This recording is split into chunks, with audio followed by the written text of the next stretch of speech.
Hello everyone. I have a list in front of me of notes so I don't forget to mention anything in this introduction. I wanted to offer a list of witchy movies that do not have the typical Hollywood and church presumptions about pentagrams being evil and some dark satanish overlord figure being behind it all, or characters clashing egos and talking to each other like high school kids trying to outdo each other.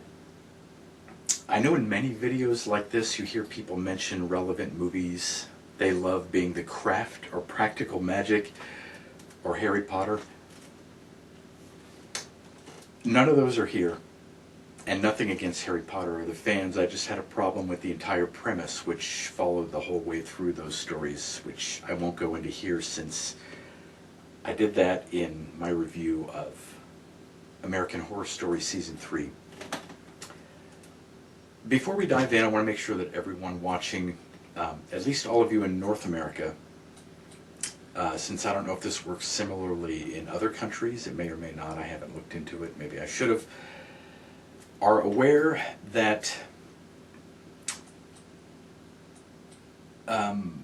if you have a membership with the Metropolitan Library System, you also automatically have a free membership with Canopy.com and Hoopla Digital.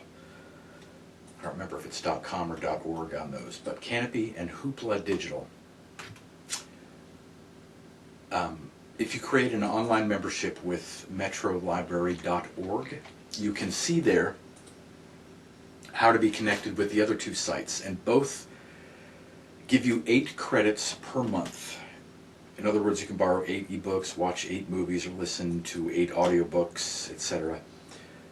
So I'm telling you because most of the movies I'm about to share with you are available, as of the posting of this video anyways, which is summer 2020,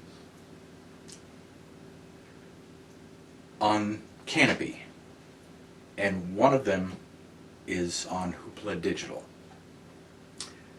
There's going to be reference to a television series that's on Netflix, and all but that one may or may not be on Amazon. Things come and go just on there just like they do on Netflix. Anyways, they're both wonderful resources anyways, as is the library's website. I'm talking about Canopy and Hoopla Digital. So, we've narrowed down my qualifications for witchy movies I'm suggesting to everyone here. Looking for something a bit different in that regard, and in some cases, stories that are realistic and or true to history. And in others, fantasy adventures, as well as dramas in which a witch is the hero or sympathetic story weaver who's not, keyword not, a variation of the Wicked Witch from Wizard of Oz. And the true villains are usually the torch-wielding villagers who've heard rumors and rigidly hold a community religion, which is supposed to be the only way of doing things. And they're out for the blood of the witch. Well, not if we can help it. Let's dive in.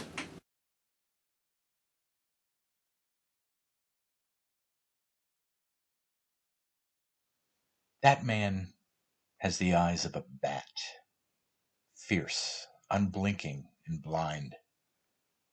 So says the local vicar to the visiting priest called Etienne, who's come seeking witches and pagans and heretics, so he can redeem them in the eyes of the Lord. Sorceress is the perfect analogy for modern conversations that pagans, witches, and occultists are trying to have with people of major religions who choose to not understand and project satanic fantasies outward upon us. The story unfolding here in a film set 800 years ago is very much akin to that unfolding presently, as we seek to carry on with our work while the condescending and condemning ones come about and wag their fingers at what is in effect their own internal frustrated realities. You poor soul, they say. You don't even know that you're walking with the devil, and I am here to help you. And they quite simply will not hear otherwise. Our priest, Etienne, gives the village a speech loaded with an irony that's obvious to all but him about foxes with beautiful tongues who vocalize trickery to lead you down a doomed path. The actors are all very good, and there is refreshingly nothing melodramatic here, just human beings doing what either life itself or social status calls them to do.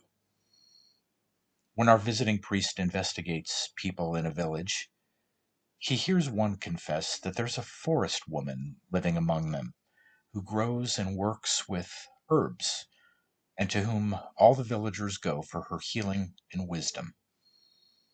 It all feels very realistic as Etienne gets to know our forest woman, Elda, and alternates between chastising her and exploring his fascination with all that she could teach him.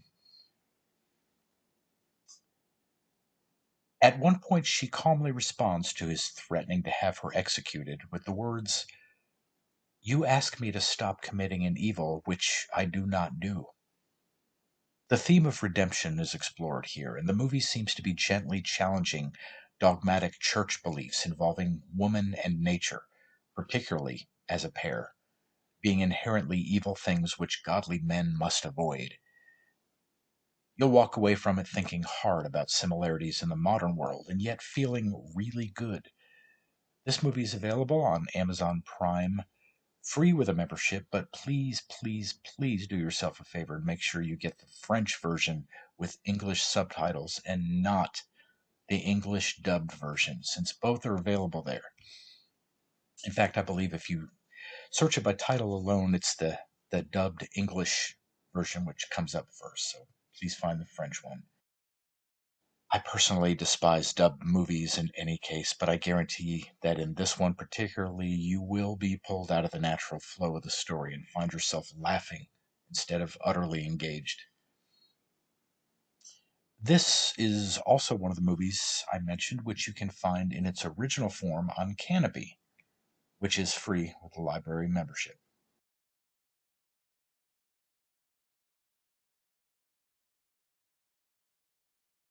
I was not ready for such stunning visuals as are to be found in this movie. White ribbons tied around crossed poles over a large field, like a painting of cartoonishly oversized and surreal thread spools by either M.C. Escher or Salvador Dali.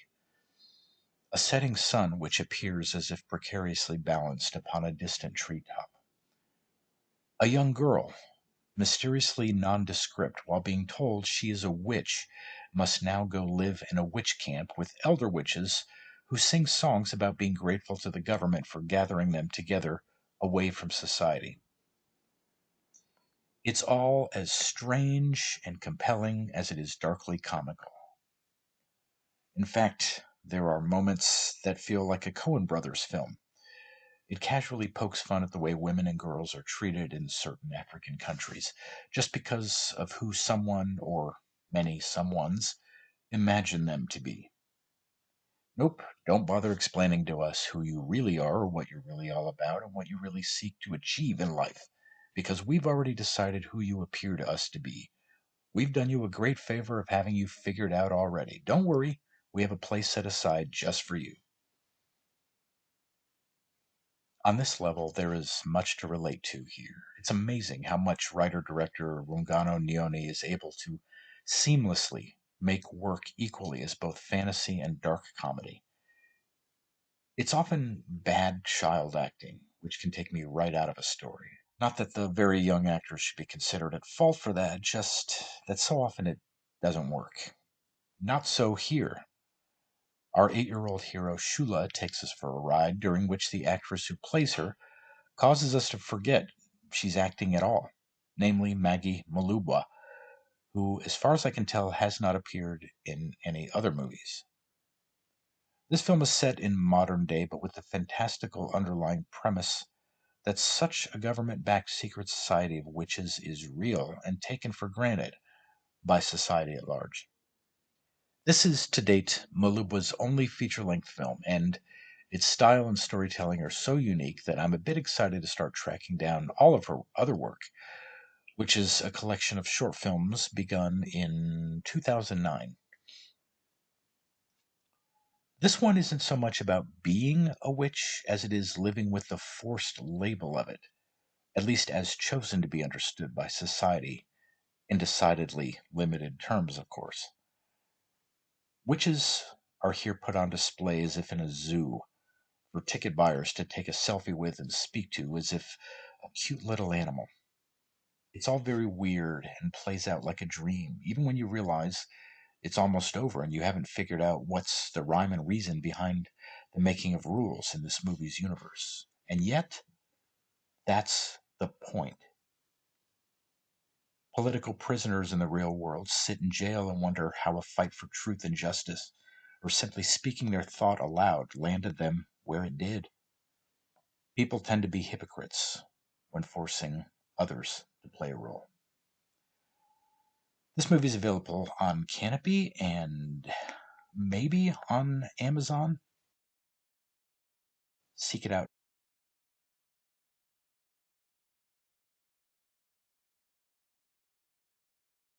I love this movie. My wife and I watched this a couple of years ago, and I still feel a thrill of excitement when I hear or read its title mentioned. This is the only film on my list which is, more than anything, a fun adventure film. How absolutely refreshing to find such a movie. A medieval thriller that has witches as heroes rather than evil villains. And that, my friends, is the ultimate point of sharing with you this list and review, to draw attention to the stuff with protagonists to whom we can relate, instead of rolling our eyes so predictably at witchy movies always seeming to do the same thing. As of 2019, there is a sequel to this movie called The Serpent Gift, which I've not yet seen since having only recently become aware of it, but very much look forward to it. This film is based on a young adult book series from Danish author Lena Kaaberbøl, who has also done her own English translations. I hope to dive into the books soon, and I also hope the films keep coming from them because so far so good. Perhaps these would make for a future book review. I won't tell you all that much, since you should rush out and begin watching it as soon as possible, but the story revolves around Dina, another young girl of a central character, who, like her mother, has some supernatural abilities that allow her to see in a person that which they are most ashamed of. Wonderful premise.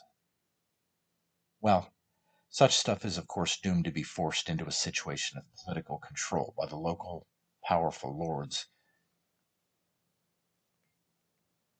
This movie can currently be found on Amazon Prime for free, but with ads. And when you're done, maybe you'll want to also find Shamer's Daughter 2, The Serpent Gift. If you do, let me know if it's as good as the first movie.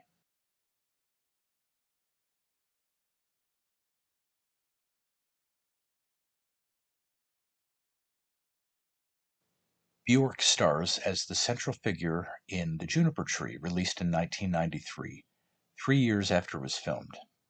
It is based on a Brothers Grimm tale of the same title. Like Sorceress, this movie has a necessarily slow pace and a gentle spirit.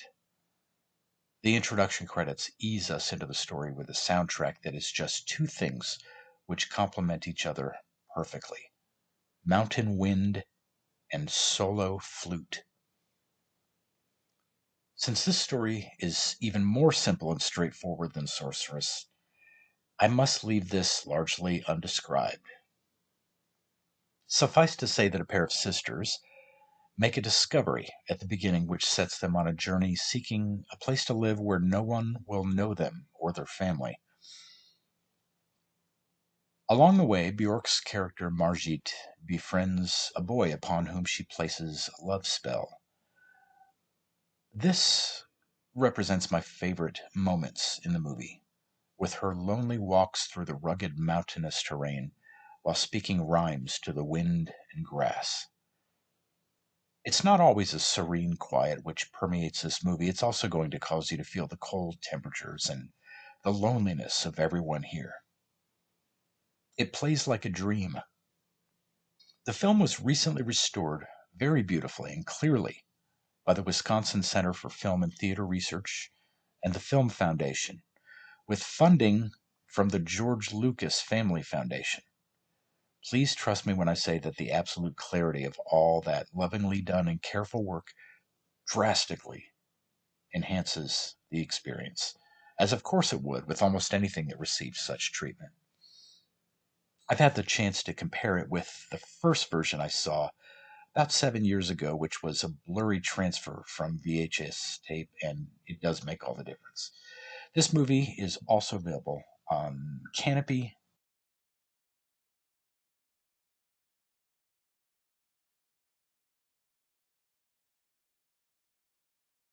The Love Witch from writer director Anna Biller is a love letter and hats off to Italian giallo films of the 1960s and 70s. For those who don't know, giallo is the Italian word for yellow, and it's the term for crime fiction, which used to be published as paperbacks with bright yellow covers. It's come to take on a secondary meaning, a subgenre of movies combining horror with elements of mysteries, thrillers, and drama, sometimes also with fantasy and sci fi.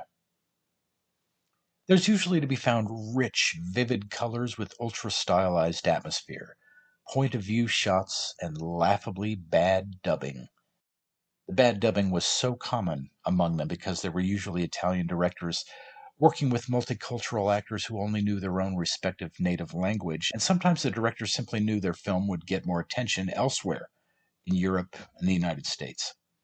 In almost all cases, though, there was no synchronized audio, and actors would often find that their voices had been dubbed upon attending the premiere of the film that they'd just finished. This movie feels like a genuine entry into the Giallo universe of 40 to 50 years ago. It is as disturbing as it is fun, and it is all the elements previously used to describe the genre. It is hokey and contrived, but for all the right reasons. The actors, especially the male ones, are intentionally overacting and posing because of its classy and classic stylization. This one gets a pass on the things I said in the introduction that I generally avoid when picking my witchy movies. This has blood spilling and witchcraft used for ego enhancement rather than healing, which, of course, in these movies of the old days could only result in casual murder. All the actors deliver wonderfully tongue in cheek performances, and writer director Anna Biller certainly does know her stuff. She's not just making up stuff that sounds witchy and cool. It's quite obvious she has a personal interest and love for her subject. This can be found on both Canopy and free on Amazon Prime.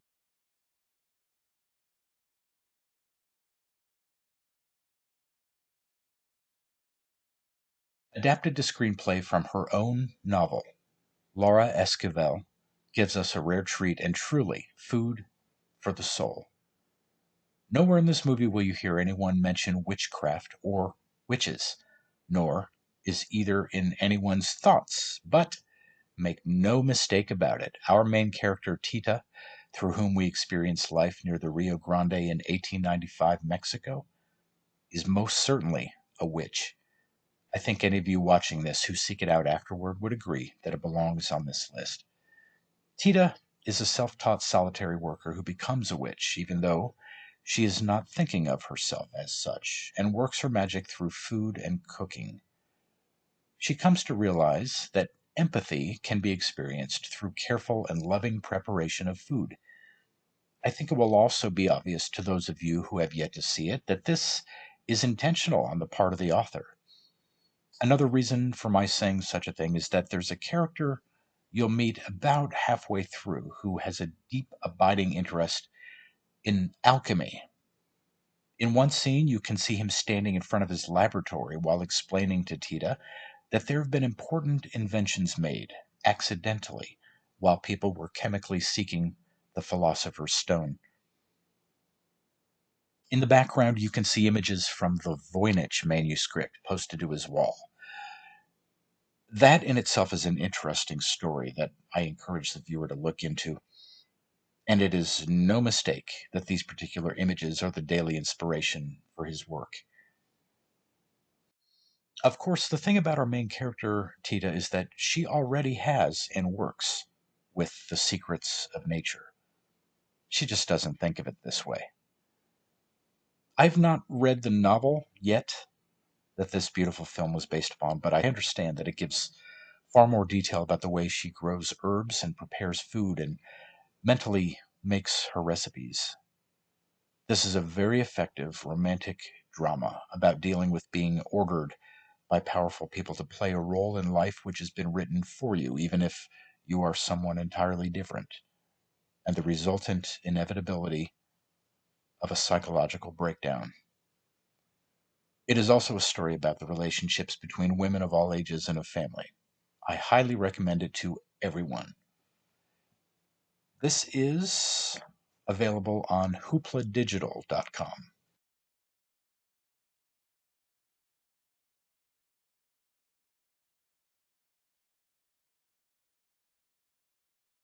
What do you do for bread? A younger character asks our hero. Ah, spells, incantations, charms, curses. I'm a magician. Written by a practicing magician and rumored to be based on real life Solomonic magician Carol Poke Runyon, Simon King of the Witches is a perfect analogy for the magician card of the tarot, in respects of both the serious magician who possesses and uses occult wisdom and the stage magician trickster. In fact, I used clips from this movie in my Essence of Tarot's Magician video. Andrew Prine's sincere performance as Simon, the magician of the title, is the main reason to watch this.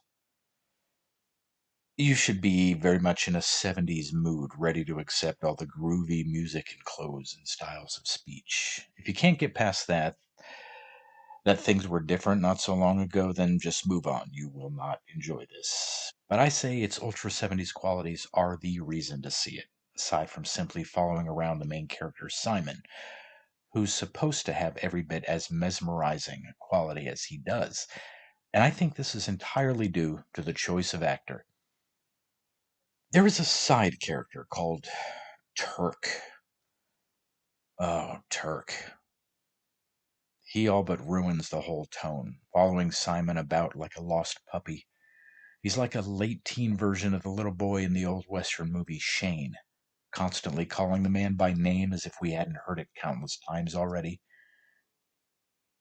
There is a very cheesy Wicca ceremony scene, and I'm surprised it's here, being written by someone so obviously knowledgeable about his subject, who shows modern Wicca in a not quite favorable light. In fact, the scene is amusing due to Simon's silent facial reactions to everything happening around him in that scene, seeming all at once amused, annoyed, and bored. There's one scene where he greets a tree as an old friend and wise master. Marvelously wise, he calls them. For everything cheap or cheesy or incorrect or lame, you'll find something else interesting, fun, cool, genuine, true.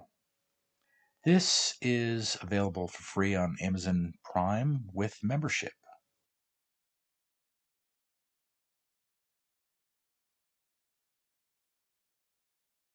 I've mentioned in earlier reviews that I love movies with slow paces, as distinct from boring ones, which it seems many people consider absolutely synonymous for some reason. Here is such a movie. The first thing I must point out are its standout features, which go hand in hand through the amazing and breathtaking cinematography and atmosphere. This is another one that causes you to feel the loneliness of living in a Central European forest when the late medieval period was becoming the Renaissance. I recommend watching this alone or with someone else who is patient, who doesn't require perpetual action or spoon fed exposition. Now, there are some issues I had with this, specifically one with sympathy for our protagonist and a turn that takes. Someone whom I loved through most of this movie.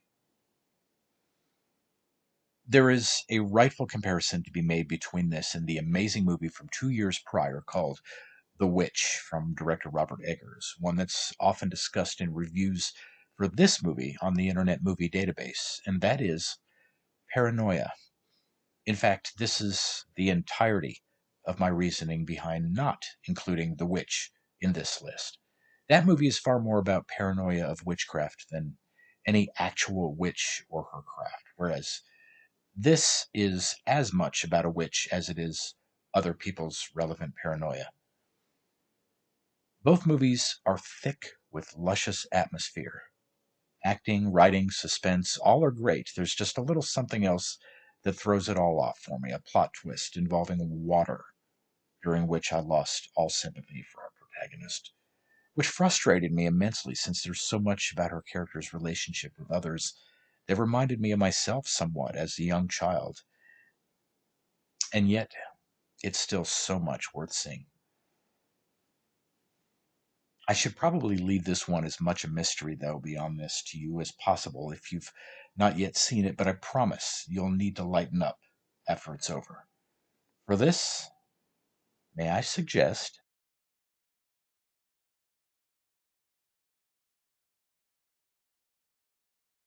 I'm surprised with myself that I've not yet made it to any of Terry Pratchett's novels, particularly his Discworld series, as I keep hearing I absolutely must. But I can tell you that I'm intrigued with a giant grin since watching Weird Sisters, which is an animated film based on one of the books in that series. Take the three witches from Macbeth and give them a cleverly fun spirit, and that's really all you need to know here. As of the making of this video, it is available on YouTube, so go dive into it. The story feels an absolute mess, as scattered as could be, and you would probably have a hell of a time trying to describe the plot, and yet, who cares? That's mostly due to not having enough time in a film to take in everything from a book, which is almost always the case. Despite the very basic animation, which feels like watching cartoons on Saturday mornings in the 80s, and to me that's a good thing, it's not at all a bad thing. You'll be smiling and giggling throughout. I easily imagine the author smirking while writing this, with jabs to historical, royal, and religious figures who had public images to maintain and secret desires and frustrations to hide from themselves. I understand that much of the story and humor are lost upon translation, but coming from one who's seen this and not read its source material, again, so what? I intend to read it and enjoyed what I saw. I wouldn't be surprised to discover that half of the budget of this went to paying Christopher Lee for playing the voice of death. Oh, yes, he does. Which may have subtracted that much from the animation's quality. Also, this was made in the 90s, and we now cannot help but make quality comparisons. Still, I say none of that matters. Just dive into it when you feel you need some humor and fantasy mixed in with this subject matter.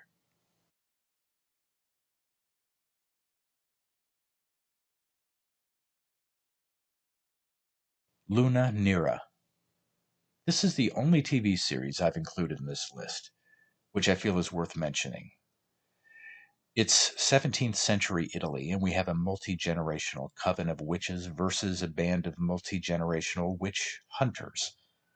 Despite the fact that this is a dramatic fantasy adventure series, as fun as it is dramatic, it is refreshing that the witches are the heroes and the hunters are the villains. And that's the aspect it shares the most with actual history. I'm not sharing screenshots or images of any kind beyond that with its title, since it is a relatively new series available on Netflix. And if you enjoy this as much as my wife and I did, you'll also be anxiously awaiting the second season, even if you get as frustrated as we did with some of the main characters' fateful choices. Much of the tense joy in watching this is, of course, listening to the Italian language. I hope you plan on seeing this with subtitles and not dubbed into English. You know by now how I feel about that. I promise you, though, that would just throw a wet blanket over the whole experience. I mean, come on. It's Italian. Thank you so much for watching, everybody. Until next time.